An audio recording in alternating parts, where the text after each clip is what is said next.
बऱ्याच वेळा असं होतं, की मुलं शाळेतून घरी आली आहेत, त्यांना भूक लागलेली आहे आणि स्वयंपाक अजून तयार नाहीये किंवा आई-वडील अजून घरी यायचेत.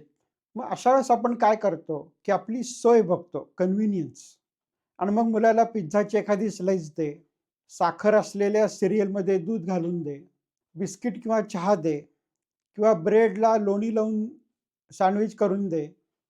अशा प्रकारचा कन्व्हिनियन्स आपण बघतो. परंतु ह्यात प्रॉब्लेम असा आहे, की हे जर पुन्हा-पुन्हा होत राहिलं, तर मग मुलांचा आहार खराब होतो. त्यांचं जंक फूड किंवा कचरा अन्न खाणं वाढतं. त्यांच्या तब्येती खराब होतात. मग त्यांना चष्मा लागायचे प्रॉब्लेम असतील, सारखे-सारखे आजारी पडायचे प्रॉब्लेम असतील, त्यांचे दात खराब होणे असेल, त्यांचं जाडपणा असेल, तर अशा बऱ्याच प्रकारचे लहान मुलांचे प्रॉब्लेम जंक फूडमुळे होतात. मग आता तुम्ही म्हणाल, की मुलांची सोय पण बघायची आहे, की बऱ्याच वेळा जेव्हा स्वयंपाक तयार नसतो आणि तरी पण त्यांना जंक फूड द्यायचं नाहीये, तर काय करायचं? तर ह्याच्यामध्ये सोपा उपाय असा आहे, की तुमच्या घरामध्ये गाजरं, मटार, केळी, सफरचंद, मोसंबी, चिक्कू यातली जी काही फळं सीझनल आहेत, चांगली आहेत, ताजी मिळतात, ती व्यवस्थित आणून ठेवा आणि छोटे-छोटे डबे बनवा.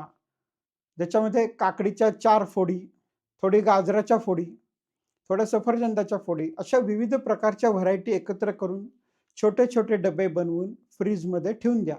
जेव्हा मुलं शाळेतनं येतील आणि स्वयंपाक तयार नाहीये, तेव्हा त्यातला एक डबा काढायचा आणि खायचा. एवढी जर साधी सोपी गोष्ट आपण केली, तर पोरांना जंक फूड खायला लागणार नाही. त्यांच्या तब्येती चांगल्या राहतील आणि आपला जो कन्व्हिनियन्स आहे, तो पण बघितला जाईल. जर हीच पद्धत आपण पुढे चालू ठेवली, तर फक्त मुलंच काय, की मोठ्या माणसांना सुद्धा हा प्रकार वापरता येतो आणि त्याच्यामुळे आपलं एकंदरीत आयुष्य चांगलं आणि सुखी होणार आहे. तुम्हाला काय वाटतं? कमेंटमध्ये जरूर लिहा.